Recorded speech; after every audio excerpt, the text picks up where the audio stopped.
From life across the ocean to the land beyond the mountains, through the Sahara, we bring on-spot news, live analysis, expert discussions on trending stories in politics, business, socio-economy, sports, and documentaries. So catch all the updates on the happenings around the globe. Stay focused on the fact today, only on ATN.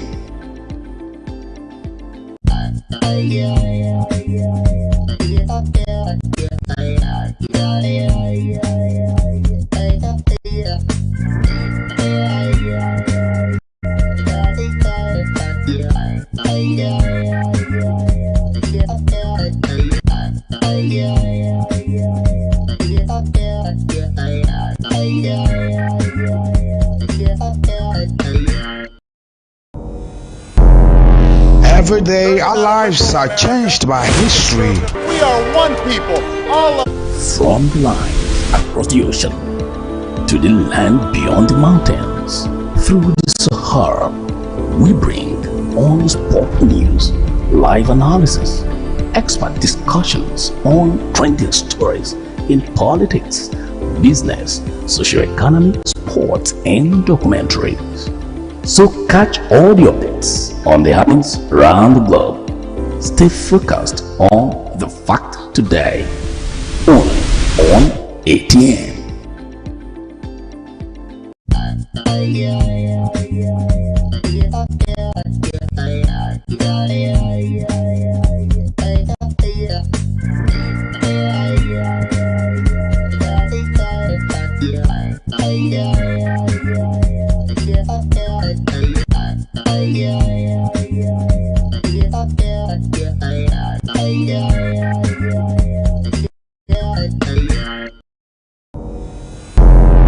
Every day our lives are changed by history. we are one people, all of us. Leaders, politics, Nobody's ambition is what the blood. I have fought very firmly. natural war, and the world economy. I belong to everybody and I belong to nobody. ATN covers it all on ATN Politics today.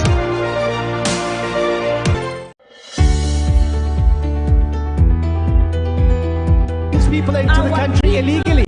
That is amazing. Honorable You human On the point of order. Honorable You're a human On the point of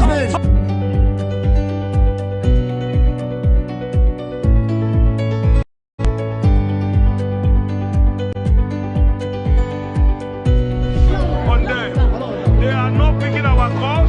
They made up their minds. So no agreement with the EU, but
my car don't ready. I get interview in 30 minutes. Okay.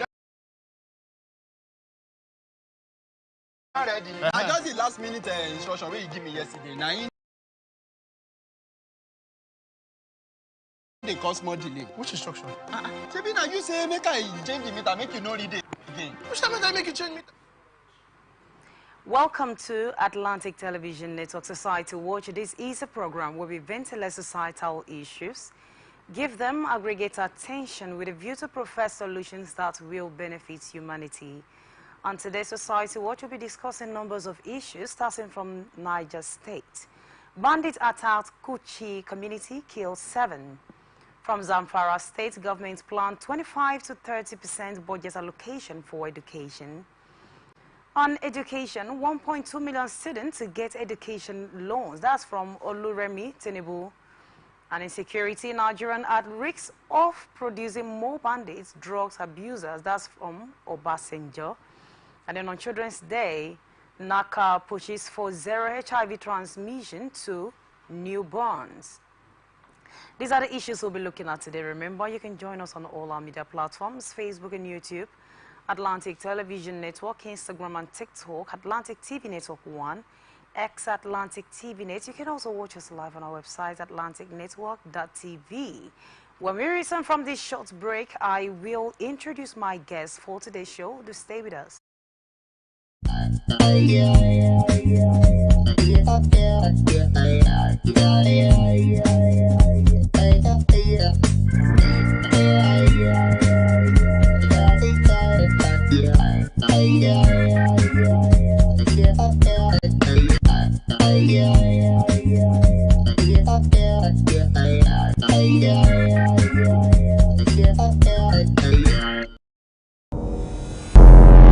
Every day, our lives are changed by history. We are one people. All of us. Leaders, politics, Nobody's ambition is what the blood. I have fought a very family. natural occurrence, war, and the world economy.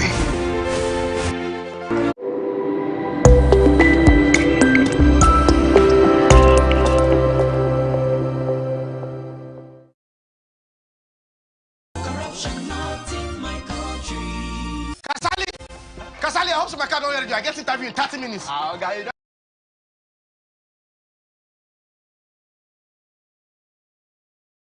Ready. I just the last minute instruction where you give me yesterday. Now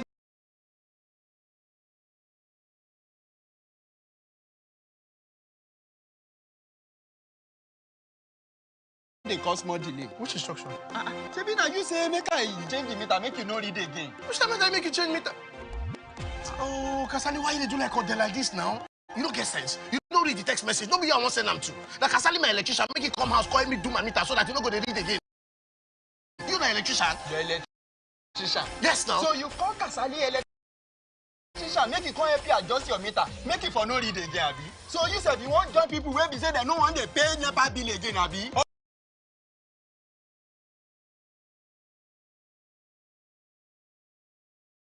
Oga, you know good now. You don't use you know they behave like tea, all these stiff people. Oh, what you change for your motor?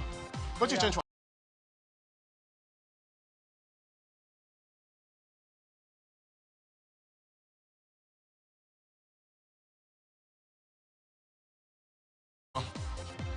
Full light. Fuel gauge. Speedometer. For what you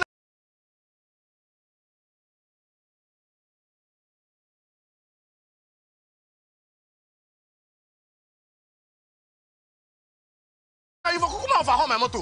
I better identify for me. Okay.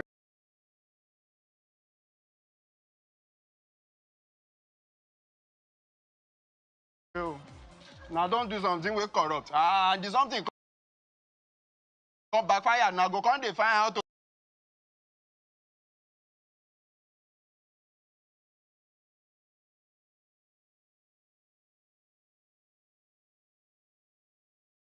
dodge am.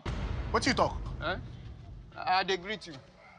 This message is brought to you by the Akin Fadehi Foundation, the MacArthur Foundation, and with broadcast support from Atlantic Television Network.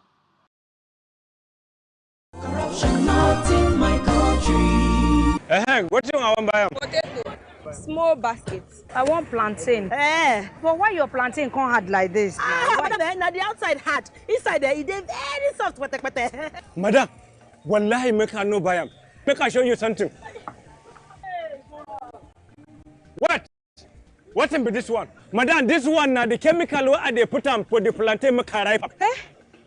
So you dey put chemical for plantain where people go chop? Now water no be chemical. Water. You know say Pela I don't talk and say water and not be enemy. Drink am. Where you collect that water, drink am. I just stop finish. See my belly. After it don't big. I just stop drink water finish. Wait, you drink am now. I dey sell am plantain, I go come put am for chemical because I want to make a ripe go. That's why I talk now corruption. Corruption. Not be for this kaswa, come not be for this country. Now me talk am. Corruption not in my country. This message is brought to you by the Akin Fadayi Foundation, the MacArthur Foundation, and with broadcast support from Atlantic Television Network.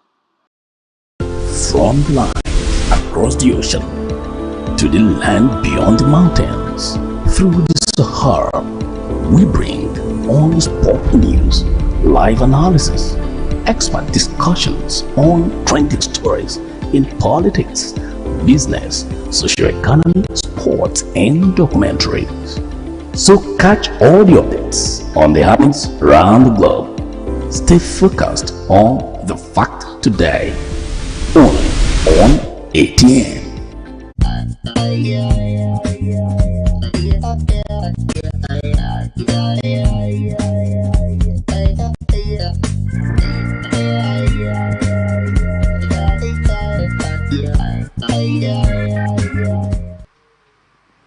Welcome back. If you're just joining us, this is Society Watch on Atlantic Television Network. And joining me on today's show this afternoon is a public affairs analyst. I'm talking about Confidence Twadum. He's an historian as well. Good to have you on set. It's my pleasure. Meanwhile, happy Children's Day to you. Yes, I wish you the same and all the children in Nigeria. Yeah. And probably in River State. And to be frank, in Ogoni land. Amazing. So I want to say happy Children's Day to me. Happy Children's Day to you. Thank you. All right. Yeah, it's a beautiful one. And let's look at the first story for today from Niger State. Armed bandits attacked Kochi community in Moya local government area of Niger State on Friday night, killing 7 people and adopting around 200 villagers. The attackers, about 300 in number, operated for over 3 hours during a heavy downpour, overwhelming local security forces. 4 members of the Joint Security Force and 3 villagers were killed. The bandits, riding on 100 motorcycles, looted shops and abducted individuals, including women. Reinforcements arrived only the following morning. Moya Community Local Government Chairman Malam Aminu Najime confirmed the attack and expressed frustration over the lack of prompt security assistance, criticizing the Kaduna State government for not taking stronger actions against the bandits.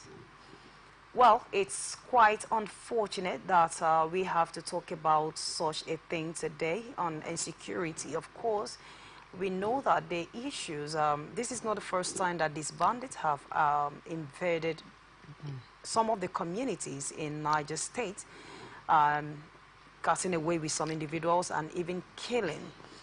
According to the village chairman that we heard, said he's not happy with the government because they have not done a lot based on insecurity. And of course, you know that most times when this happens, they will always come up to say, we are ready to take the bull by the horn. We are going to make sure that a thing of insecurity is a past in our community, in our state. But as day goes by, we keep having these particular issues. What do you think is really going on, and what do you think is the way forward? You know, Immaculate, it's very unfortunate that we have to be talking about this day in, day out, you know. People are going through a lot in Nigeria.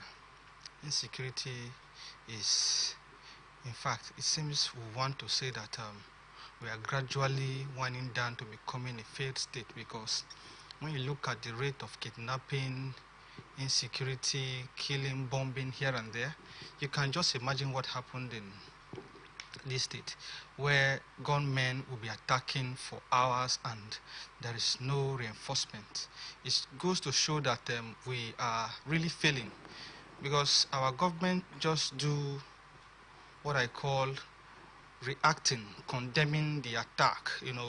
This thing will not happen again. In fact, we'll bring perpetrators to book, instead of reacting to, instead of being proactive to these things and ensuring that these things don't occur. You can imagine hundreds of them riding on bikes to these villages and to this village where these things happened. You notice that these people are really out to deal with the masses, but our government is not doing enough to ensure that they curtail some of these things. Of Chibok girls, yes. All of them have not completely come out till this moment we are talking, but we just keep hearing different stories here and there.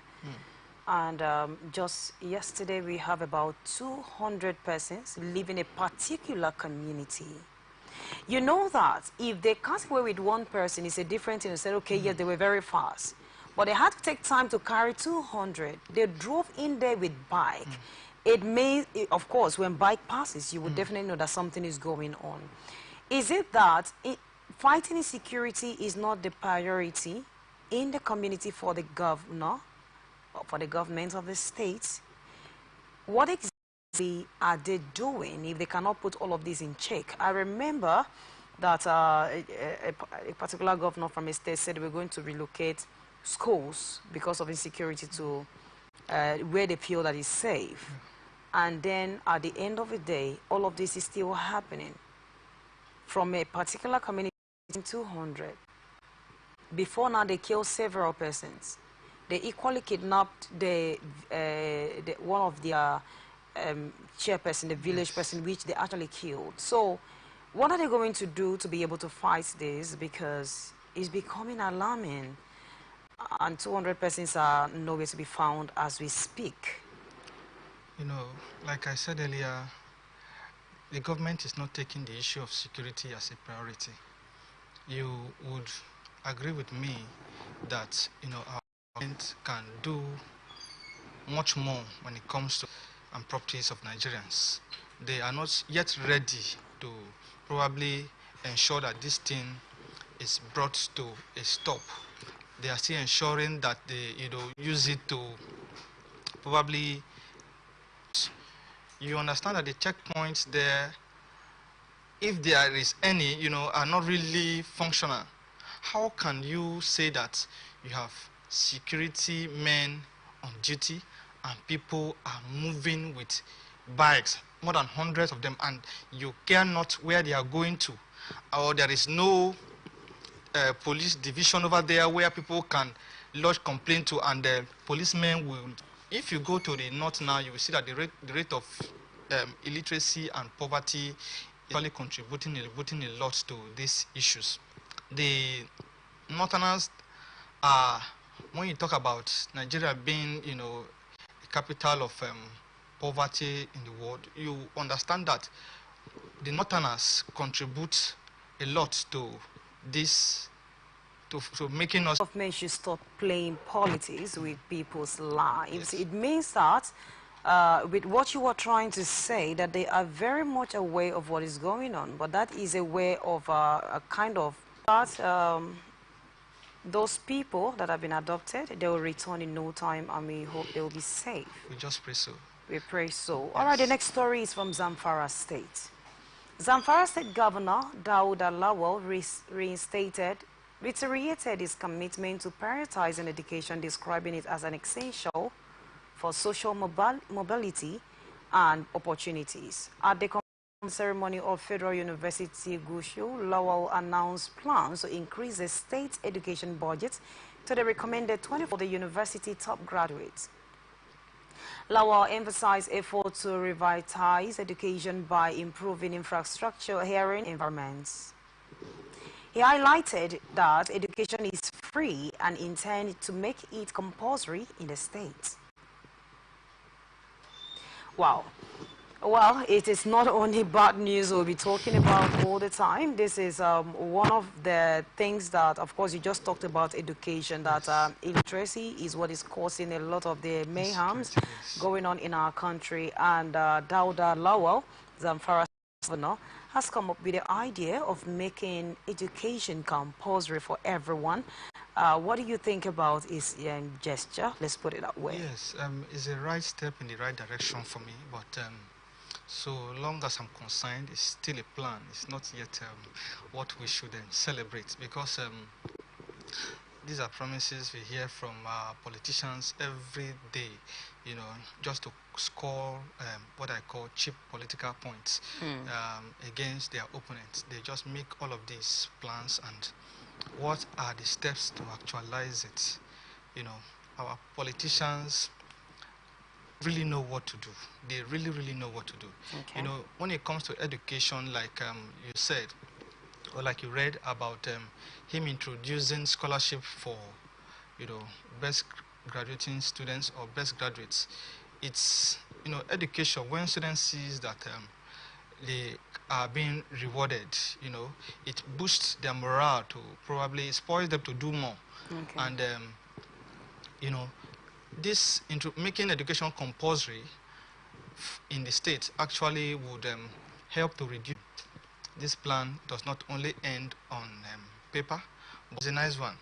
But we don't know how much has been allocated for education before now, but we have always known that the budget for education has always been poor, especially in Nigeria here.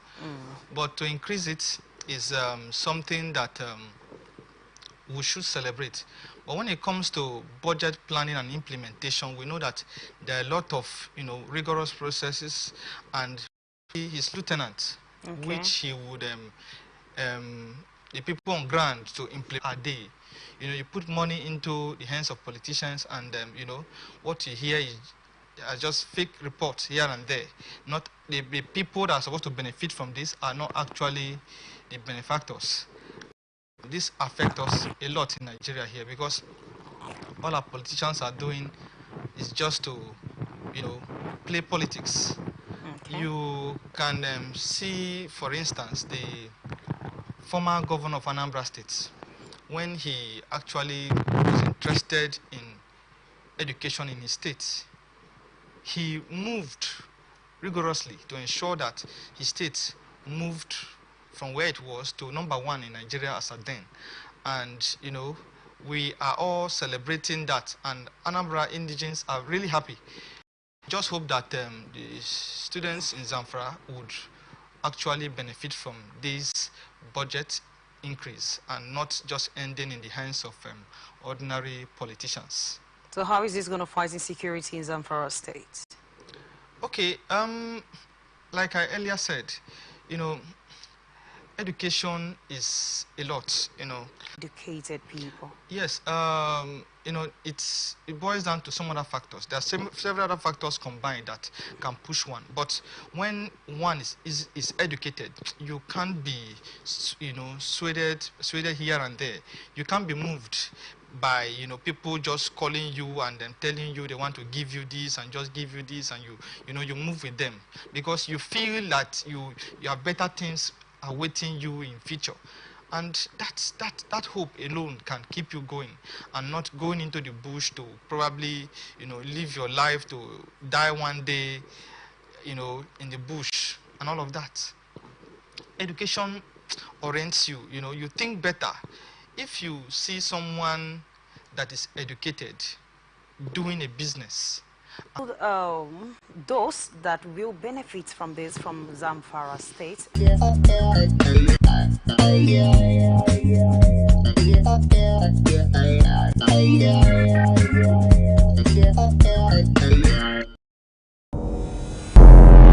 Every day, our lives are changed by history. We are one people, all of us. Leaders, politics. Nobody's ambition is what the blood. I have fought a very family. Natural occurrence, war, and the world economy. I belong to a everybody, and I belong to nobody. ATN covers it all on ATN Politics today.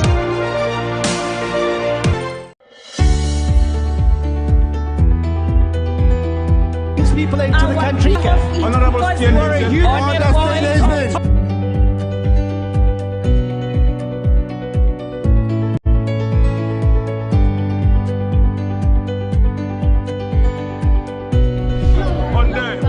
They are not picking our calls. They made up So no agreement with the EU, but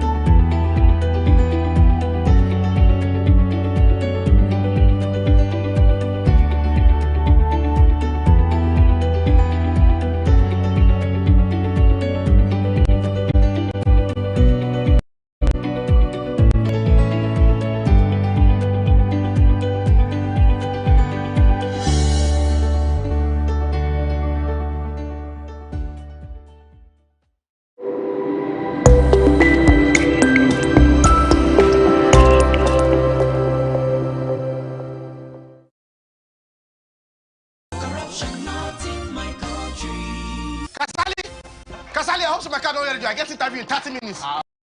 Okay,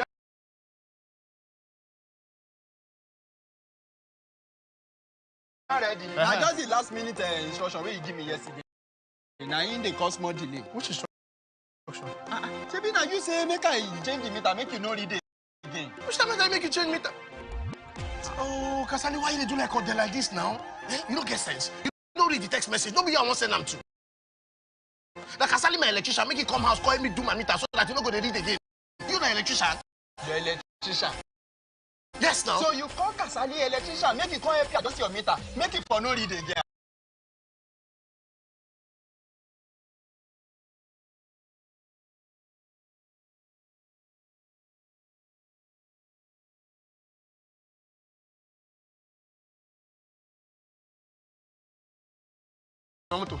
What you change for?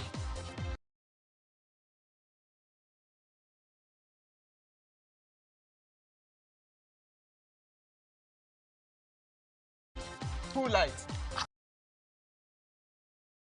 What you want to buy? Potato. Small baskets. I want plantain. But why your plantain can't hard like? What's in this one? Madam, this one, the chemical what they put on for the plantain make ripe up. So you dey put chemical for plantain where people go chop. Now water no be chemical. Water. You know say Pela I don't talk and say water and not be enemy. Drink am. Where I collect that water drink am. I just stop finish. See my belly. I found it don't big. I just stop drink water finish. I don't drink. Wait, you drink am now. I dey sell am plantain I go come put am for chemical because I want to make a ripe go. That one I talk and now corruption. Corruption. Not be for this kaswa, come not be for this country. Now me take am. corruption not in my country. This message is brought to you by the Akinfade Foundation, the MacArthur Foundation, and with broadcast support from Atlantic Television Network.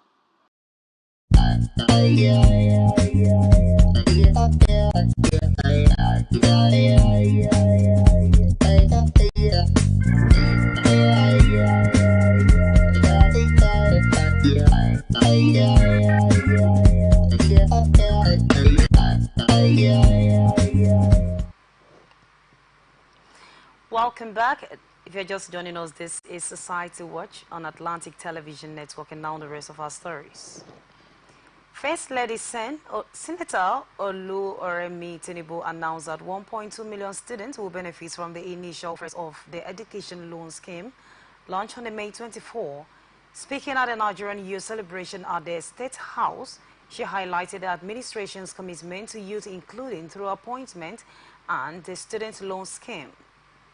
She reaffirmed her support for youth via her renewed home initiative, focusing on education, agriculture, social investments, and economic empowerment. Mrs. Tinubu assured that the administration aims to make Nigerians happy and urge youth to believe in Nigerians' future. Panelists include notable figures like chess player Tunde Onakayo Kaye and second Liz Oluchukwu Owowa, among others, who shared their experience or inspired participants. The Minister of Youth and Sport Development, Dr. Jamila Ibrahim, praised the First Lady for the event. All right, the First Lady is also coming up with something beautiful, that about 1.2 million students will actually benefit from the first phase of students' loans. And I'm wondering, how are they going to get the statistics? How is that going to happen? 1.2 million is a lot. Yeah, it's a whole lot. It's a whole lot. But, you know, that is not even the issue for me. The issue is that these students you are claiming, because if you look around Nigerian universities, you understand that we have much more than that on campuses. And if they want, this is a loan, you know. And the problem there is, how do the government aim to collect back this loan? One. Two, how can these students now pay back this loan when they graduate, looking at the level of unemployment in the society and the, you know, the degree of, you know, frustration amongst graduates not being able to, you know, meet up with their expectations. Their parents even take loan to train them in school.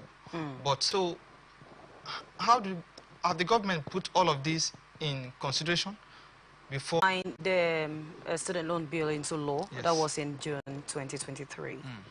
And then that has lingered for quite a long time, till now. So don't you think that for them to keep it that long, they wanted to put all modalities in place, when they will pay, how they will collect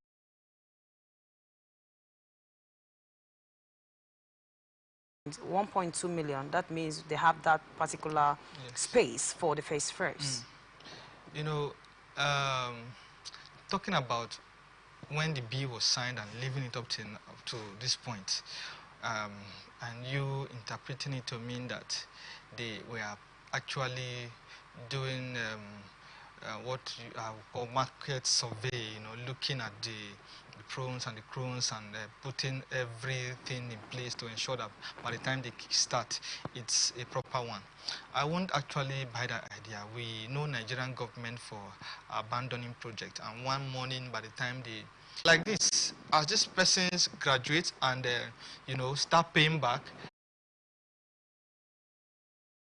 and you know, many people, you want to correct me, I've not heard about any. Another thing is not working and you keep putting, that means you're not wise. And then for they actually know what they are doing. So let's just put it that way. But first of all, we have to congratulate the first 1.2 that will benefit from this. Yes, that's I just hope they you know, they really get to the students, and those that are beneficiaries, I wish them all the best and, you know, congratulate them. All right, thank you. Let's look at the next story for today on insecurity. Former President Olusegun Obasanjo warns that Nigerian risks having more drugs and bandits due to over 20 million out-of-school children. He stressed that without education and skills, these children could become societal misfits. Obasanjo proposed a 25-year-old socio-economic development agenda prioritizing education, technology, and other key areas. He emphasized compulsory education for all Nigerians' children, of 9 priorities, including food security, energy, industrialization, and AI, suggesting a public-private partnership with models for implementation. And wow, that actually sounds with what you said before, that not having gone through school can actually, not just school though, but formal and informal education. And then Obasanjo is equally hammering on that. That if they don't look into that, it means that there are chances of increasing bandits and terrorists, drug abusers, and so on in our country. And first of all, I would say kudos to Zamfara State Governor for even coming up with that idea, because it's in line with what Obasanjo has just said. But what do you think about this? Yes, Obasanjo, since he left office, is one man that I respect so much, because looking at his years after service, he has dedicated his life to developing Nigerians, and he has been a statesman that actually education is the bedrock of every society, and a properly educated society, and the one that is not properly educated, that society will struggle and, you know, is on the pathway to fail. Compulsory education, at least for person want to go into acquiring a skill, you know, it's very fine. If the person want to further into, you know, a tertiary institution, then the person can also be encouraged. But formal education for a period of 12 years at least is what is key to developing this country, especially if it's made compulsory, because many persons are in states where some of these things are free. How many persons actually opt for it? You see school children of students of school age on the street when they are supposed to be in classes, and all of that. Parents sending them to hawk and all of that. These are features we are jeopardizing with. If these things are not put into, you know, the check, you know, we change their mentality and make them see through a brighter future and a better Nigeria. You know, but if that is not done, you know, like they always say, an idle man is the devil's workshop. If we leave these people to roam the streets when they are supposed to be in class, and we banditry and many other social vices. So I want to commend the former president of Nigeria for always speaking up for the betterment of this country. So that means the turning point of Nigeria will definitely start with adequate and proper education. Truly. All right, the last story for today is on Children's Day celebration. As Nigeria celebrates Children's Day, Dr. Temitope Ilori, Director General of Nigerian Agency for the Control of AIDS, emphasized that no child should be born with HIV, especially given current technological advancements.